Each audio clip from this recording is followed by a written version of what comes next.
All right, let's go to this issue, this furor in Melbourne over what the Jewish community regard as anti-Semitic displays. Tropes, I have to say. This is a shopping strip, Balaclava in Melbourne, frequented by many members of Melbourne's Jewish community. And Port Phillip Council have said in a Facebook post this week about this artwork, the artworks are depictions, they say, of characters in Carlisle Street. No, they're not. They're offensive to Jewish Australians. The artist himself, Michael Porter, has rejected the notion that his art is anti-Semitic. He's put out a statement to that effect today. He talks about his artistic style. Joining me to discuss this, one of the councillors in the hot seat, Port Phillip Council member, Marcus Pearl.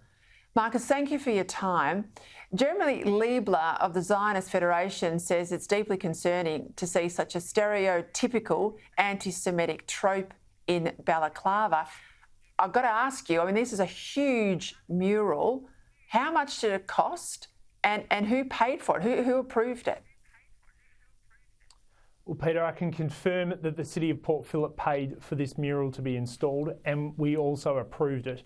And I have to say I'm deeply sorry for the offence that this has caused. I've received many phone calls and complaints from locals. I was down on the street today talking to traders, and I can confirm that the City of Port Phillip has commenced the process of removing the mural. Well, all credit to you, Marcus, because I've heard you on radio today. You're fronting up here tonight to, I guess, make amends.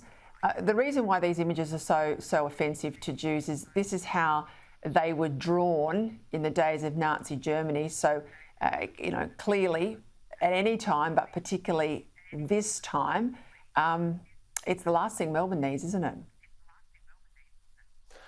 Yeah, look, the role of all levels of government, but particularly local government, is what people expect us to do is bring our community together and keep community cohesion moving forward.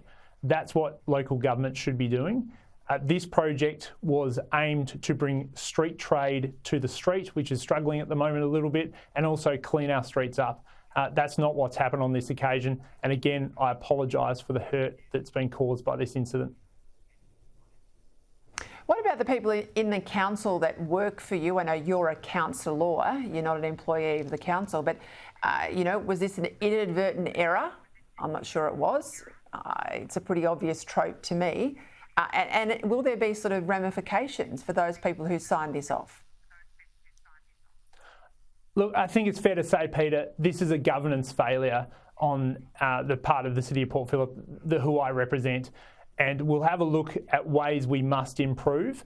We've used this artist before in another area and we've received complaints before. So the first task for me today was to make sure that we understood what was going on. We rectified the situation. That's now been done.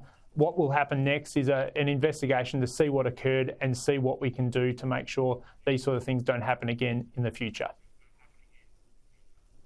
I used to live in your council area, Marcus. I know your rates aren't cheap and your potholes were there and the rubbish was a bit slow being picked up. I mean, how much did this cost?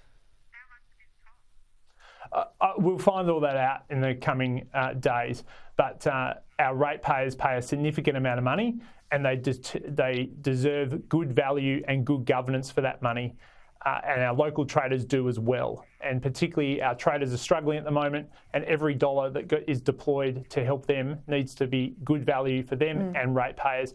I don't think we've done that on this occasion. Just quickly, how long will it take to paint this over? We started today. I think it will be done in the next couple of days. I spoke to the CEO on the way here this evening. He confirmed with me the process has started, and hopefully in the next couple of days we're working with the landowner to make sure we get this rectified as soon as possible. Well, as I said, good on you, Marcus, for fronting up. I'm going to keep pursuing you over the money because I do want to expose how much that costs, but I appreciate your time.